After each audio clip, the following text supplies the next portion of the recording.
treneri, tai kokios nuotaikos, kaip sekasi komandai ir kaip leidžiate dienas? Iš tikrųjų ruošiamės atsakingai, laukia finalo serija. Tai tikrai, aš manau, bus įdomus finalas, ne viena komanda nenorės pasiduoti ir stengsimės laimėti. Iki finalo serijos su Elektrėnų Energija dar yra keletą dienų. Kaip leidžiate tas dienas ir ką akcentuojate pasiruošime dabartiniam?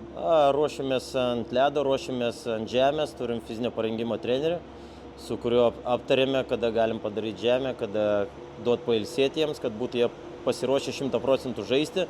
Ant ledo tai dirbame taktiką daugiau, akcentuojam, kaip Energija žaidžia, kaip mums reikia žaisti ir kad kuo mažiau klaidų daryti ir stengtis laimėti.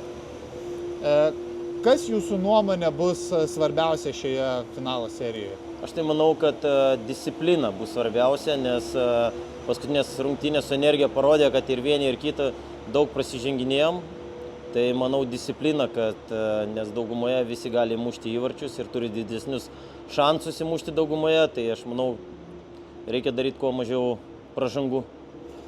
Ir ar Lietuvos čempionų titulo gynimas kelia kažkokių papildomų spaudimo jums kaip komandai? Aš manau, yra tikrai spaudimo, nes Latvijos čempionatas šiemet nenusisekė mums.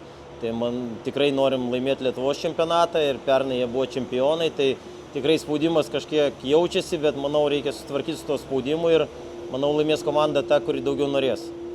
Ačiū ir sėkmės. Dėkui.